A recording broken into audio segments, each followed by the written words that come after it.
Selamat pagi. Sekarang kita mulai dengan topik pertama dalam perkuliahan analisis real 1, yaitu terkait dengan sifat lapangan dan urutan himpunan bilangan real, ya. Jadi kita mulai membahas tentang sifat lapangan bilangan real, ya. Pertama kita kenalkan notasi-notasi yang kita perlukan. Yang pertama adalah notasi yang menyatakan himpunan bilangan alam, ya. Himpunan bilangan alam tentu isinya adalah bilangan 1, 2, 3, 4, 5 dan seterusnya, ya. Kita tahu bahwa himpunan bilangan alam itu tertutup terhadap operasi jumlah dan kali. Artinya dua buah bilangan alam kalau dijumlahkan hasilnya ya tetap bilangan alam. Demikian pula dua buah bilangan alam kalau dikalikan hasilnya ya tetap berupa bilangan alam gitu. Lebih lanjut, kalau himpunan bilangan bulat gitu, itu nambah lagi sifatnya. Jadi dua buah bilangan alam itu hasil jumlahan dan hasil pengurangannya itu tetap bilangan bulat juga. Nah, bagaimana dengan perkaliannya? Oke, tetap berupa bilangan bulat juga. Ya. Kita tahu kenapa kita memerlukan himpunan bilangan bulat, karena di himpunan bilangan alam 4 dikurangi 2 itu masih tetap bilangan alam, tapi 4 dikurangi 8 sudah bukan bilangan alam lagi. Nah, agar 4 dikurangi 8 masuk di dalam himpunan tersebut, maka himpunan bilangan alam harus diperluas gitu ya. Sedemikian hingga 4 dikurangi 8 masih tetap masuk dalam himpunan tersebut. Oleh karena itu, di sini kita memperkenalkan himpunan bilangan bulat ya, untuk mengakomodir sifat yang kurang tadi dari himpunan bilangan alam. Nah, dari sini 6 dibagi 3 masih tetap berada di himpunan bilangan bulat ya. Demikian pula 8 dibagi 2 masih tetap berada di himpunan bilangan bulat. Tapi 8 dibagi 3 tentu tidak bisa berada di himpunan bilangan bulat ya.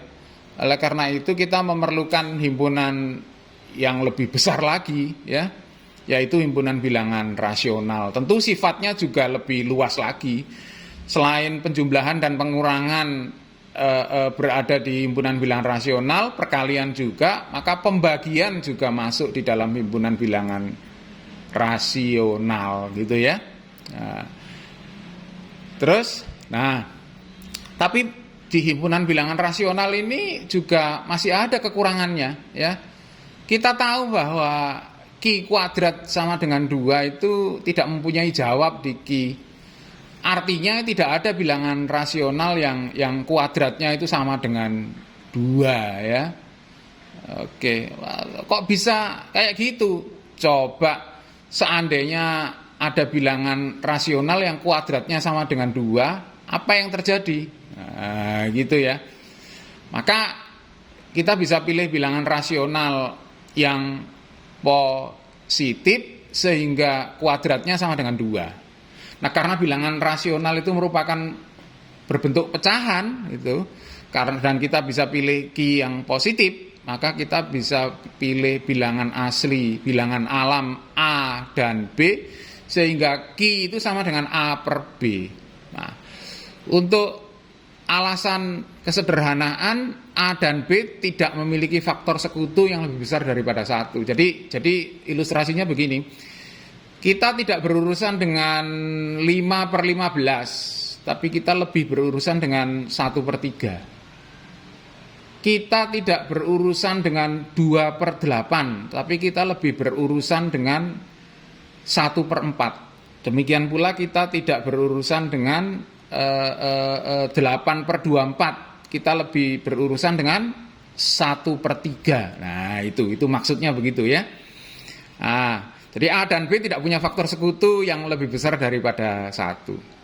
Nah, akibatnya A kuadrat jadi genap ya. Kan A kuadrat per B kuadrat sama dengan 2 kan. Jadi A kuadrat pasti genap. Karena A kuadrat genap, maka A pasti genap. Sebab jika A tidak genap, maka A kuadrat juga tidak genap. Coba dihitung dulu ya. Nah sekarang karena A genap, maka A dibagi 2 sama dengan K ya. A dibagi 2 sama dengan K. Ya K itu bilangan alam juga. Nah setelah punya hitung, maka B kuadrat juga genap ya.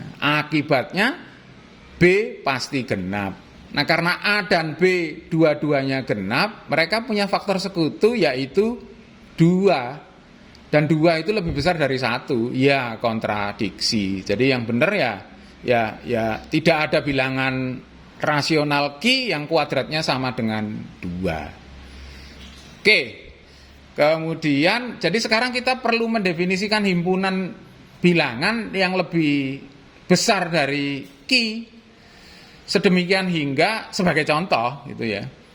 Q kuadrat sama dengan 2 itu mempunyai jawab di himpunan bilangan tersebut, yaitu kita notasikan R itu. Jadi kita ingin mendefinisikan R yang lebih besar dari Q sehingga kita punyai bilangan real Q yang bersifat Q kuadrat sama dengan 2. Itu salah satu contohnya ya. Nah karena R itu lebih besar dari Q dan Q berada di dalam R, maka operasi jumlahan dan perkalian Q juga berlaku di R. Terus kita juga punya sifat komutatif. Kalau untuk jumlahan berarti A ditambah B sama dengan B ditambah A. Kemudian untuk perkalian berarti A kali B sama dengan B kali A gitu ya. Terus kita juga punya unsur namanya 0 dan 1. Dan 1 tidak boleh sama dengan 0. Kenapa kita perlu tekankan? Kita punya unsur 0 dan 1. Ya 0 itu merupakan unsur identitas grup jumlahan komutatif tadi. Sedangkan 1 merupakan unsur identitas perkalian grup komutatif tadi ya. Jadi mesti 0 dan 1 harus ada dan 1 tidak boleh sama dengan 0. Gitu ya. Oke, sekarang kita lihat 1 tidak boleh sama dengan 0. Apa jadinya nanti ya? Oke, kita lihat. Oke, sebelum kita lihat itu, kita lihat sifat elementer lapangan tadi ya. Kalau X ditambah Y sama dengan 0, maka kita punya Y sama dengan min X dan X sama dengan min Y.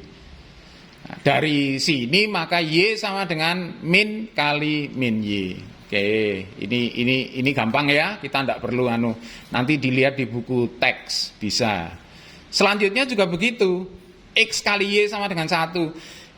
Kita pastikan bahwa X dan Y tidak boleh 0 dua-duanya, nanti bisa dibuktikan tersendiri. Jadi X kali Y sama dengan 1 itu kita pastikan X atau Y tidak boleh sama dengan 1 ya. Nah, dari sini juga 1 dibagi 1 per X itu sama dengan X ya. Nah ini juga, ini yang tadi. Jadi kalau X kali Y sama dengan 0, pasti salah satu dari X atau Y pasti 0 gitu. Masih banyak sifat elementer yang lain ya. Ya nanti Anda bisa cari sendiri di buku teks ya. Ini kita mau lihat ini. Nah di dalam himpunan bilangan real tadi itu ada himpunan bilangan positif. Jadi didefinisikan himpunan bilangan positif itu tertutup terhadap operasi jumlahan dan perkalian gitu ya. Jadi kalau A dan B himpunan bilangan positif, maka hasil kali dan jumlahan kedua bilangan tersebut juga berada di himpunan bilangan positif. Terus posisi sebarang bilangan real itu pasti hanya ada 3. Sebarang bilangan real A itu pasti hanya ada 3. Kalau enggak A itu positif, A elemen P, A itu 0, atau min A itu positif. Nah, jadi kita terjemahkan A elemen P itu artinya A positif, A sama dengan 0 itu artinya ya A itu 0. Kalau min A elemen P itu artinya A negatif gitu ya. Nah, kalau kita tuliskan dalam bentuk notasi kurang dari lebih dari, yaitu kalau himpunan bilangan positif A adalah bilangan positif berarti A lebih besar dari 0. A sama dengan 0 tetap, kemudian min A positif itu artinya A kurang dari 0, gitu ya. Itu penjelasannya tadi ya, seperti yang paling bawah sendiri. Oke, sekarang kita mau lihat, tadi kan 1 tidak sama dengan 0. Menurut trikotomi tadi, cuma ada tersisa 2 kemungkinan lagi. 1 itu positif atau min 1-nya positif. Pilih yang mana sekarang? Coba kalau min 1-nya yang positif, itu berarti 1 kurang dari 0 kan? Karena 1 kurang dari 0 itu berarti min 1-nya positif. Nah, karena bilangan positif, himpunan bilangan positif tertutup terhadap perkalian, maka min 1 kali min 1 itu pasti positif. Artinya min 1 kali min 1 kan 1. Berarti 1 pasti positif. Nah, karena min 1 dan 1 itu positif, maka jumlahan min 1 dan 1 pasti positif. Nah, berarti 0 itu positif. Tapi ini kontradiksi. Jadi karena 1 kurang dari 0 dan 1 itu pasti salah, dan 1 sama dengan 0 juga pasti salah, yang jelas ya 1 lebih dari 0 ya. Kita simpulkan 1 adalah himpunan bilangan positif. Artinya himpunan bilangan positif tidak boleh kosong. Nah, 1 himpunan bilangan positif, karena himpunan bilangan positif tertutup terhadap operasi jumlah, maka 1 tambah 1 berada di himpunan bilangan positif lagi. Karena himpunan bilangan positif tertutup terhadap operasi jumlahan, 1 tambah 1 tambah 1 berada di himpunan bilangan positif. Karena himpunan bilangan positif tertutup terhadap perjumlahan, maka 1 ditambah 1 ditambah 1 ditambah 1 adalah himpunan bilangan positif. Oleh karena itu, besar kemungkinan Anda pasti bisa membuktikan bahwa himpunan bilangan alam itu pasti berada di dalam himpunan bilangan positif. Nah, coba Anda klarifikasi ya lewat latihan ya. Itu banyak notasi-notasi ya. Coba, apa artinya A lebih besar dari B? Itu artinya A min B positif. Apa artinya B lebih besar dari C? Maka B min C positif. Nah, karena A min B dan B min C itu positif, maka A min B ditambah B min C itu positif juga. Tapi kita tahu A min B ditambah B min C kan sama dengan A min C. Artinya A min C positif. Nah, karena A min C positif, maka A lebih besar dari C, gitu ya. Nah, bagaimana dengan yang C lebih besar dari 0, A lebih besar dari B? Ya, Anda bisa coba sendiri ya. Gampang itu. Nah, ini ada teorema. Oke. Teorema ini mau bilang apa tuh? Saya punya A bilangan tak negatif. Bilangan tak negatif itu artinya dia itu bisa positif atau bisa juga 0 ya. Kemudian bilangan tak negatif A itu lebih kecil dari semua bilangan positif epsilon. Nah, jadi A lebih kecil dari semua bilangan positif epsilon. Apa akibatnya? Ya karena terjepit oleh semua bilangan positif, lama-lama A sama dengan 0 gitu ya. Jadi artinya itu bilangan tak negatif yang lebih kecil dari semua bilangan positif itu ya 0 gitu. Itu teoremanya bilangnya kayak gitu ya. Jadi semua bilangan tak negatif yang lebih kecil dari semua bilangan positif itu ya 0 gitu ya. Gimana tuh buktinya? Andaikan A tidak sama dengan 0, maka A lebih dari 0 gitu. Kok bisa kayak gitu? Ya kan diketahui itu A lebih besar sama dengan 0 kan? A lebih besar sama dengan 0 itu kan artinya A sama dengan 0 atau A lebih dari 0. Jadi jika kita andaikan A tidak sama dengan 0, maka A pasti lebih dari 0 ya. Nah, kalau saya pilih epsilon 0-nya setengah A, pasti epsilon 0-nya positif kan? Ya kan? A positif, pasti setengah A juga positif. Maka menurut hipotesa apa? A lebih kecil dari semua bilangan positif. Karena A lebih kecil dari semua bilangan positif, maka A lebih kecil dari epsilon 0. Setelah kita lakukan coret-coret-coret, itu akibatnya apa? 2 kurang dari 1. Jadi kontradiksi. A sama dengan 0 mengakibatkan kontradiksi. Jadi yang benar A tidak sama dengan 0 mengakibatkan kontradiksi. Jadi yang benar adalah A sama dengan 0. Gitu ya. Nah, ini contoh yang lainnya. Ini contoh yang lainnya ya. A lebih kecil dari semua epsilon ditambah B, maka akibatnya A pasti sama dengan B. Buktinya gimana ya? Silahkan dibahas sendiri di soal latihan. Oke, saya punya fungsi namanya nilai mutlak. Definisinya seperti itu. Jadi kalau kita lihat nilai mutlak 0 itu berarti sama dengan 0. Nilai mutlak 3 berarti sama dengan 3. Nilai mutlak min 4 itu berarti sama dengan min 4. Jadi nilai mutlak min 4 itu sama dengan 4. Gitu ya. Jadi ini artinya jarak. Nilai mutlak 3 itu artinya jarak 3 ke titik 0. Nilai mutlak min 5 itu artinya jarak min 5 ke titik 0. Kalau himpunan bilangan real kita sajikan dalam bentuk garis bilangan real ya. Jadi garis bilangan real itu adalah bentuk geometris dari himpunan bilangan real. Biasanya kita letakkan 0 dulu di garis. Kemudian himpunan bilangan positif kita letakkan di sebelah kanan 0, himpunan bilangan negatif kita letakkan di sebelah kiri 0, gitu ya. Kalau ada yang mau bikin skripsi tentang sistem koordinat, himpunan bilangan positifnya taruh kiri, himpunan bilangan negatifnya taruh kanan, boleh juga itu. Nanti kalau gambar parabola, kalau gambar lingkaran gimana ya jadinya? Ah, gitu. Wah, itu nanti ya. Oke, saya punya fakta-fakta sederhana ini. Nilai mutlak AB ternyata sama dengan nilai mutlak A kali nilai mutlak B, ya. Kemudian nilai mutlak A plus B itu tidak bisa lebih dari nilai mutlak A ditambah nilai mutlak B. Coba kita lihat fakta yang pertama, ya.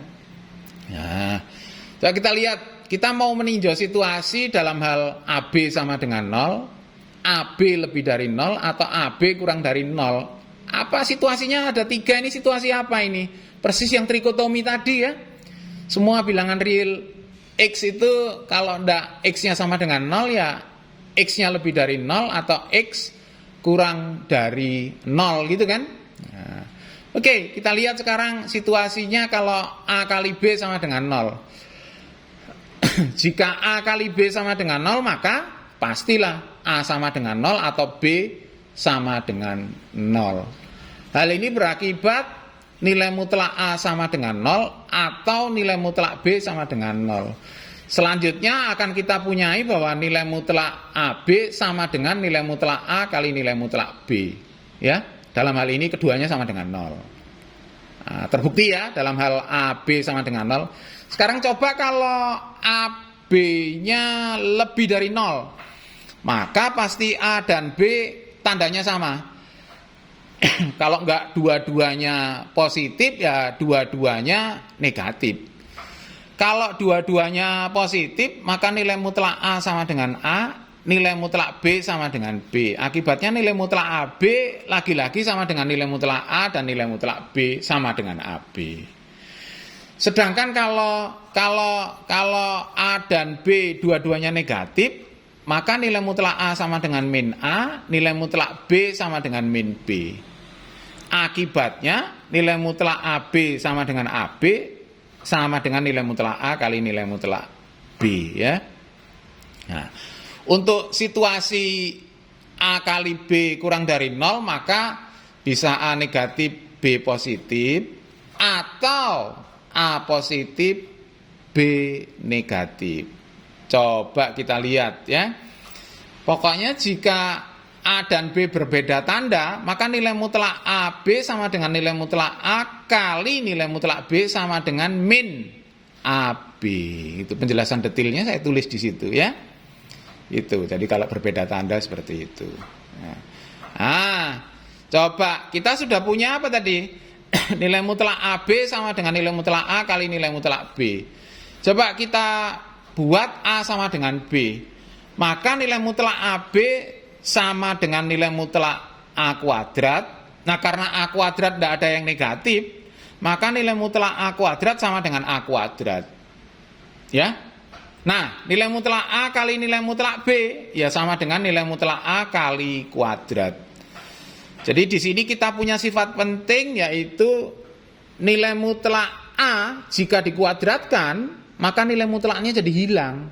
Gitu ya. Ini penting sekali ya. Jadi nilai mutlak A jika dikuadratkan, maka nilai mutlaknya jadi hilang. Dan kita bernostalgia seperti waktu SMA dulu. Masih ingat ya? Dari sini berarti nilai mutlak A kuadrat kan sama dengan A kuadrat. Kalau menurut SMA dulu kan nilai mutlak A sama dengan plus minus akar A ya. Tapi karena nilai mutlak A itu adalah menyatakan jarak, maka nilai mutlak A sama dengan akar A kuadrat. Bukan plus minus ya. Nah, ini dulu waktu SMA kita belajarnya apa? Nilai mutlak A sama dengan akar A kuadrat. Nah, padahal kalau dari nilai mutlak A kuadrat sama dengan A kuadrat, harusnya kan nilai mutlak A sama dengan plus minus A kuadrat. Tapi karena jarak, yang minus nggak dipakai. Gitu. Nah, ini dia. Nilai mutlak A plus B kalau dikuadratkan, nilai mutlaknya jadi hilang. Jadi A plus B dikuadratkan seperti biasa. Kita lihat baris pertama cukup jelas ya. Nah, baris kedua AB kan sama dengan nilai mutlak A, nilai mutlak AB ya. Kemudian sama dengan nilai mutlak A kali nilai mutlak B gitu ya. Nah, gitu. Berarti dari sini AB AB kan sama nilai mutlak AB, mana yang lebih besar? Pasti nilai mutlak AB ya. Jadi X dibandingkan dengan nilai mutlak X, mana yang lebih besar? Kalau X-nya positif, maka X sama dengan nilai mutlak X. Kalau X-nya negatif, maka X kurang dari nilai mutlak X. Jadi X selalu kurang dari sama dengan nilai mutlak X ya. Akibatnya itu muncul kurang dari sama dengan itu. Nah, dengan menarik akar pada kedua ruas, akan kita punyai ya yang seperti ini. Oke. Nah, ini dia latihan-latihan soal ya. Ini bisa dibahas bersama studi klub Anda, kelompok belajar Anda ya. Nah, ini juga bisa dilihat di buku teks itu. Oke, nah ini kita punya teorema yang terakhir ini, coba kita lihat ya. Nah, angka 2 ini bisa diganti 5, bisa diganti 7, bisa diganti P, asalkan P-nya positif ya. Coba kita lihat. Nah, kalau X-nya lebih besar sama dengan 0, maka nilai mutlak X kurang dari 2 itu kan sama dengan 0 kurang dari sama dengan X kurang dari 2 ya. Karena nilai mutlak X kan sama dengan X. Nah, kalau X kurang dari 0, maka nilai mutlak X kan sama dengan min X kan? Ya, nah, jadi min X kurang dari 2. Nah, itu jika digabung kita punya ini. Min 2 kurang dari X kurang dari 2. Gitu ya. Nah, kalau sebaliknya, misalkan diketahui min 2 kurang dari X kurang dari 2. Nah, maka kita punya X di antara min 2 dan 0 atau X di antara 0 dan 2. Nah, kita lihat 0 kurang dari sama dengan X kurang dari 2. Karena X-nya lebih besar dari 0, maka X bisa diganti nilai mutlak X. Nah, itu karena X kurang dari 0, maka X bisa diganti min nilai mutlak X ya. Nah, nanti setelah uraian bla bla bla bla bla bla, 3 baris terakhir kita simpulkan bahwa nilai mutlak X kurang dari 2. Terima kasih.